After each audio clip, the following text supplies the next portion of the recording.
Hello friends, अगले वाले question की तरफ चलते हैं। कहना चाह रहा है particle move in a plane curve. एक पार्टिकल किसी प्लेन कर्व के अंदर मूव करता है सो दैट, और पार्टिकल इस प्रकार मूव करता है it's tangential acceleration is constant. Okay, particle का जो टेंजेंशियल एक्सीलरेशन है वो कांस्टेंट है।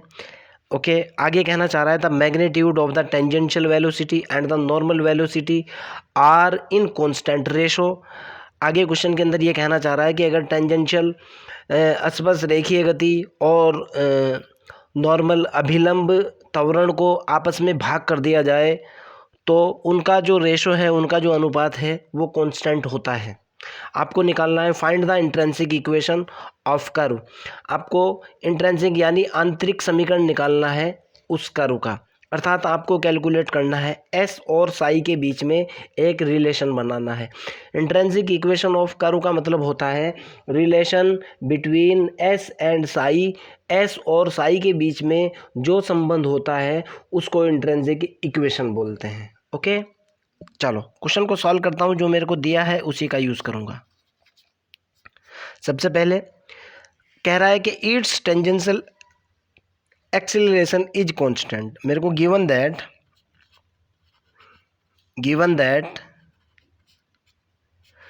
Tangential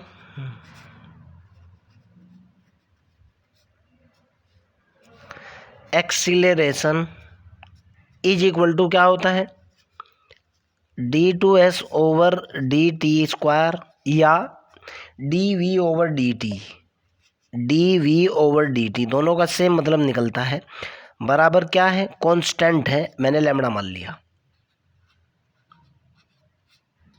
okay, d2s over D T square is equal to dv over D T is equal to lambda, मैंने कांस्टेंट मान लिया। टेंजेंशियल एक्सीलरेशन का formula होता है। आगे की बात करते हैं। नाउ अगेन आगे कह रहा है कि द टेंजेंशियल वेलोसिटी और नॉर्मल एक्सीलरेशन का अनुपात। नाउ टेंजेंशियल यानी टेंजेंशियल वेलोसिटी का मतलब है स्पर्श रेखीय गति। टेंजेंशियल वेलोसिटी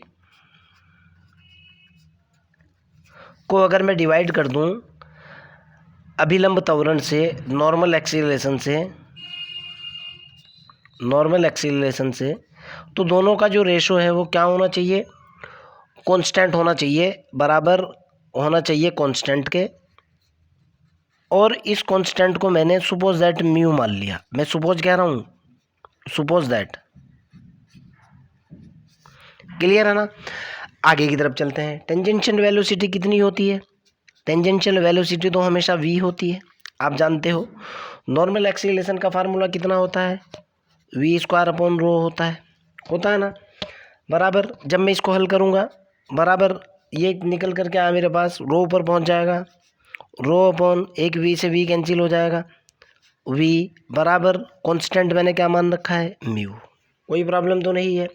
बट मैं यहाँ से कहूँगा but rho is equal to कितना होता है, रो इज इक्वल टू होता है D S over D psi, आपको पता है। और v इज इक्वल टू कितना होता है, आपको ये भी पता है, D S over D T. दो रिजल्ट होते हैं। मैं इन दोनों रिजल्ट का यूज़ करूँगा और अगले वाला कैलकुलेशन स्टार्ट करूँगा। नाउ यहाँ से मेरे पास निकल करके आएगा, बेटा ध्यान से देखना है।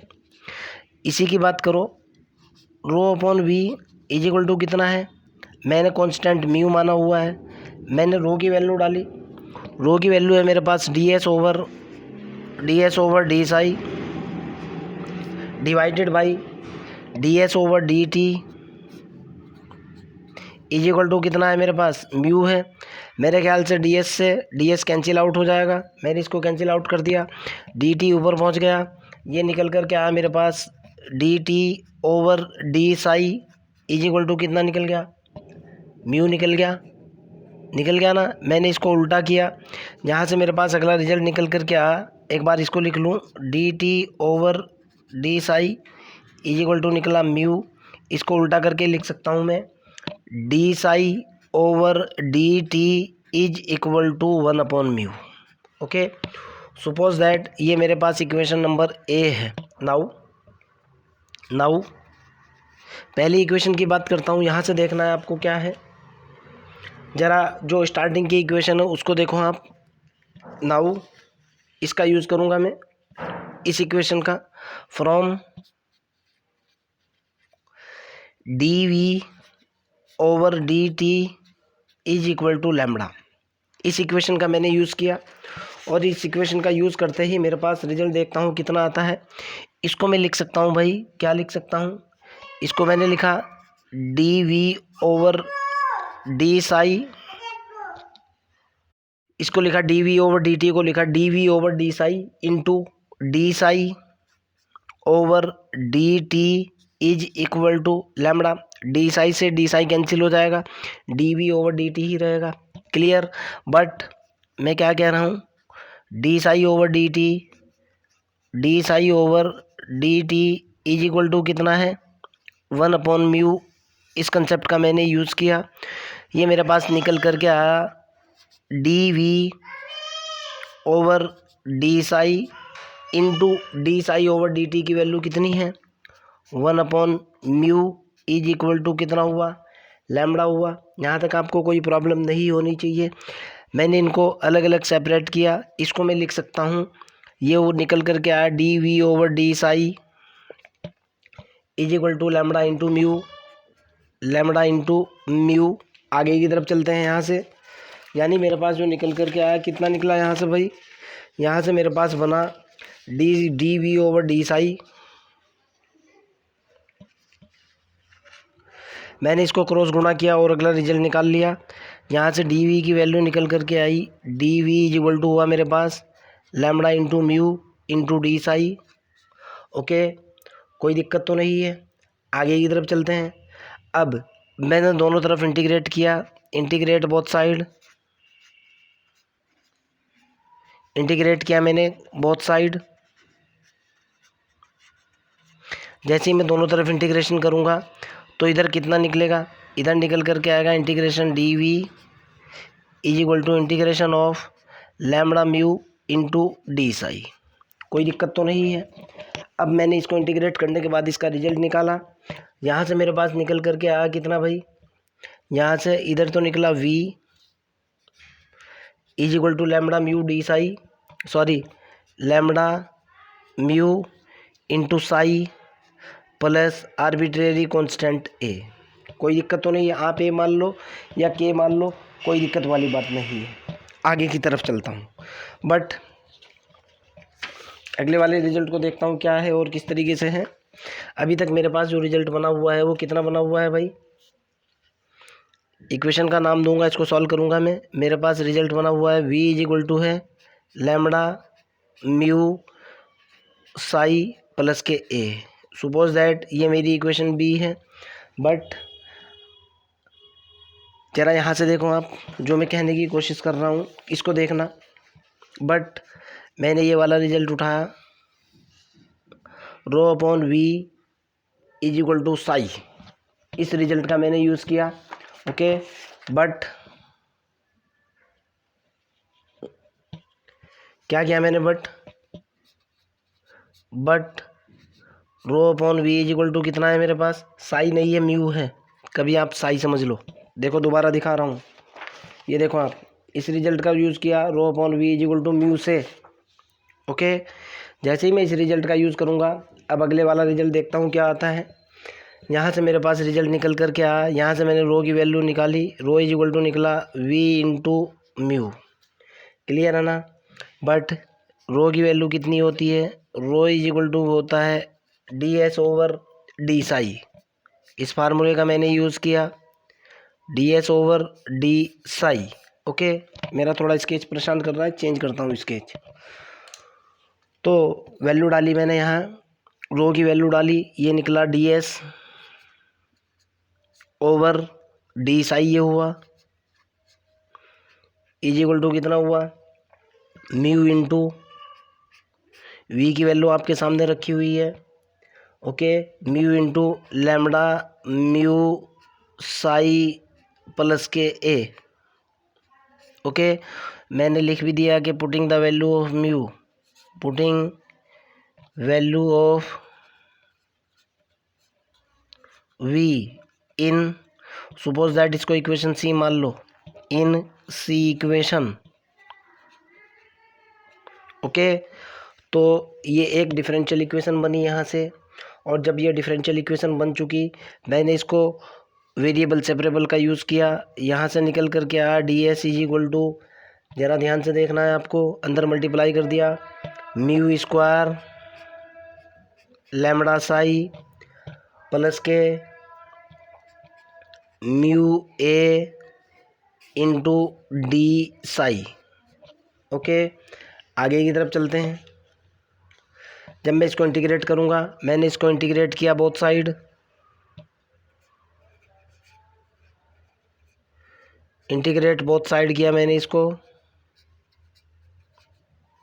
बोथ साइड इंटीग्रेशन करते ही ये निकला integration of d s is equal to integration of, कितना निकल गया भाई, mu lambda psi plus a mu into d Sai.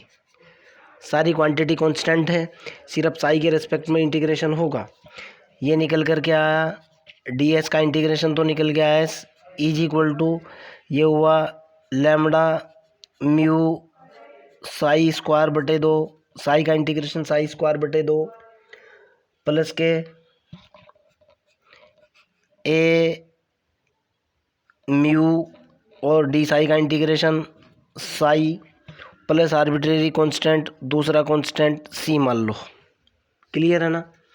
आगे की तरफ चलते हैं, ध्यान से देखना है। मेरे पास एस इज इक्वल टू जो निकल करके आया वो कितना निकला, ये निकल करके आया भाई psi square into lambda mu upon 2। देखो आप, psi square lambda mu upon 2 plus a mu psi और प्लस सी। इसको लिखने का तरीका देखो आप, कभी भी आप ये कहो कि सर किस तरीके से क्या बताने की कोशिश कर रहे हो आप, ज़रा सा पेज देख लो यार, मैं वरना फिर पूरे का पूरा पेज बर्बाद करना पड़ेगा मेरे को भाई। यहाँ देख लो आप, इस पर समझ में आ जाएगा आपके। यहाँ से देखो भाई, मैंने क्या किया, यहाँ से lambda mu upon Sai constant है, लैम्बडा म्यू अपॉन 2 पूरी की पूरी कांस्टेंट क्वांटिटी है, इसको मैंने बी के बराबर मान लिया।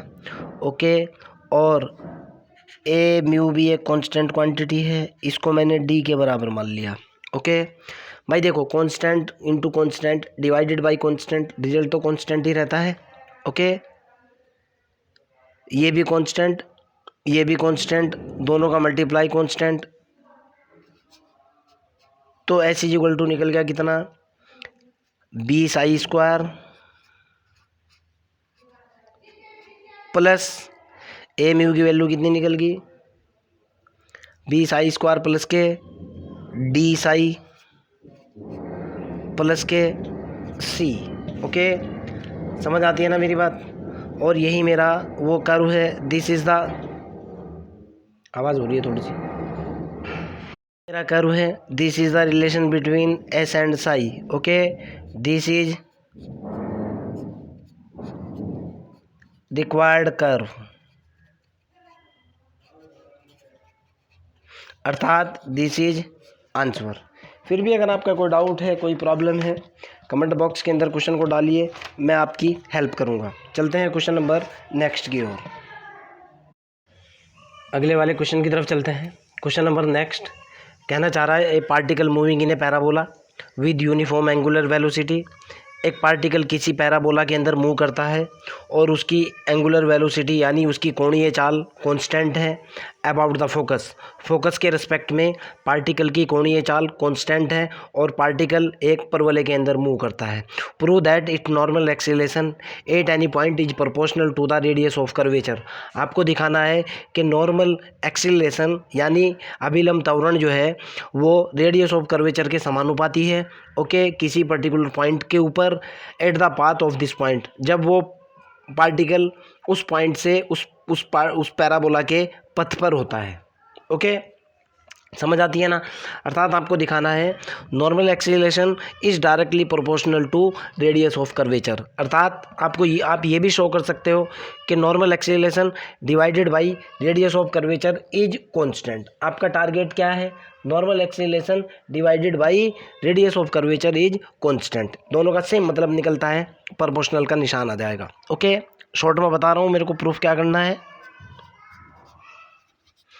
ध्यान से सुनना बेटा।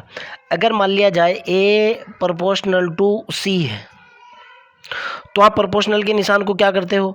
इसको जब प्रोपोर्शनल के निशान को इक्वल के निशान में बदलते हो, आपने कहा ए इज इक्वल टू प्रोपोर्शनल के निशान को इक्वल के निशान में बदला म्यू इंटू सी। इस लाइन का मतलब क्या निकला? A upon c is equal to कितना निकल गया? म्यू। और ये प्रोपोर्शनल का निशान को जब बराबर के निशान में कन्वर्ट किया जाता है तो कोई ना कोई कांस्टेंट यूज़ होता है। ओके, तो मैंने कांस्टेंट क्या लिया है यहाँ पे? म्यू। इसका मतलब क्या निकला? A divided by c is equal to mu. ठीक इसी तरीके से यहाँ मैं प्रूफ करूँगा कि normal acceleration divided by radius of curvature is constant. Okay, यानी we want to prove that, मेरे को साबित क्या करना है भाई, मेरे को दिखाना क्या है। अगर आपको यही नहीं पता होगा तो प्रॉब्लम आ जाएगी। We want to prove that, आपका टारगेट ये है, शॉर्ट में लिख रहा हूँ, normal acceleration divided by radius of curvature is constant. ये आपका टारगेट है, ये आपको प्रूफ करना है। ओके, क्वेश्चन की तरफ चलते हैं। मेरे को दे रखा है कि पैराबोला के अंदर पार्टिकल मूव कर रहा है विद यूनिफॉर्म एंगुलर वेलोसिटी से। सबसे पहले वी नो दैट, क्या जानते हैं हम भाई? We know that the pedal equation of parabola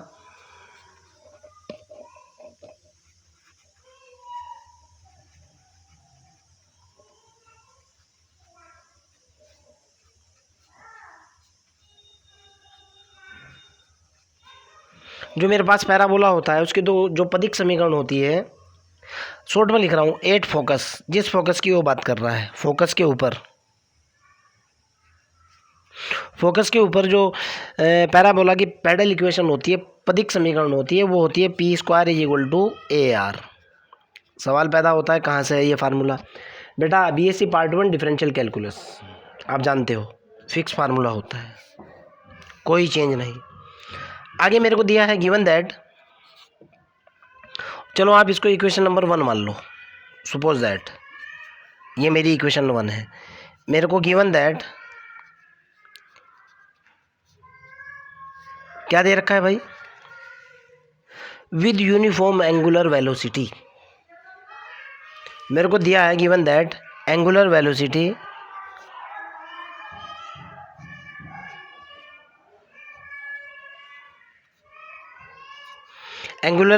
is constant. यही तो कह रहा है ना भाई, दे रखा है ना। चलो इस कंसेप्ट का यूज़ करते हैं हम। तो अभी तक मेरे पास जो निकला हुआ है वो क्या निकला हुआ है भाई? एक इक्वेशन बनी हुई है, दूसरा रिजल्ट मैं निकाल रहा हूँ।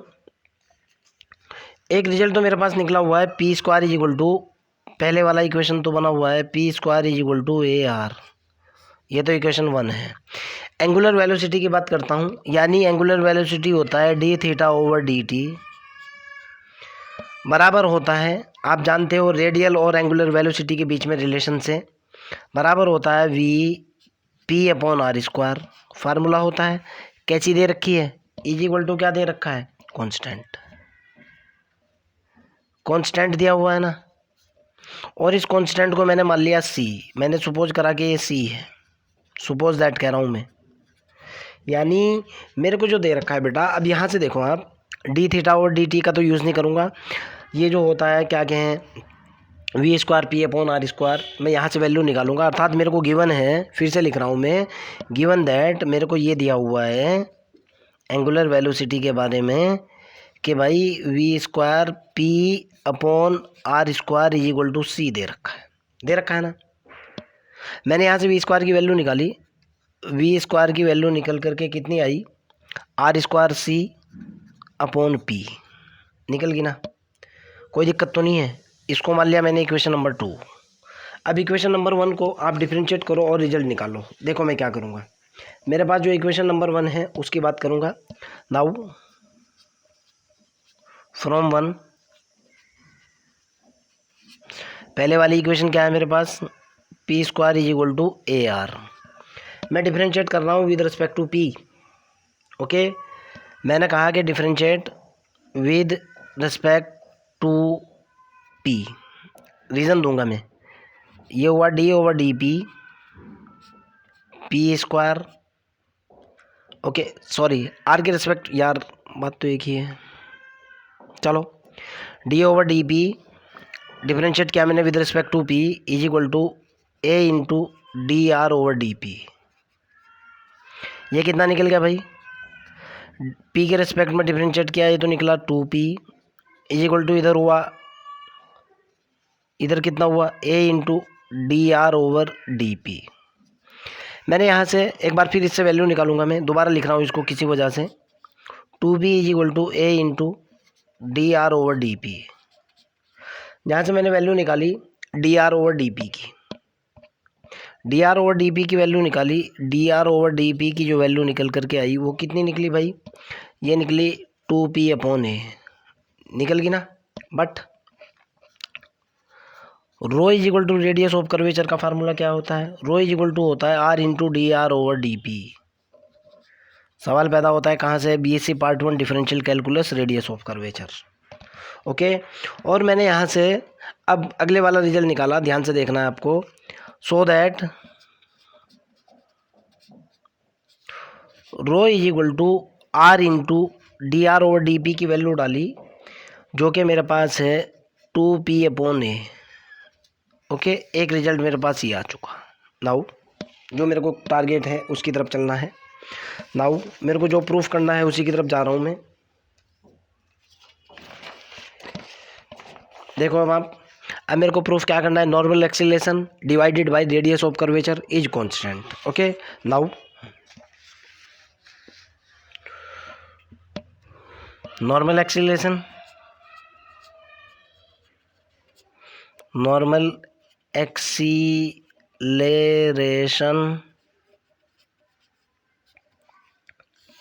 डिवाइडेड बाई रो, शॉर्ट में लिख दिया मैंने भाई, is equal to normal acceleration का फार्मूला आपको तो पता ही है, वी स्क्वायर अपॉन रो होता है, डिवाइडेड बाई कितना हुआ, रो हुआ।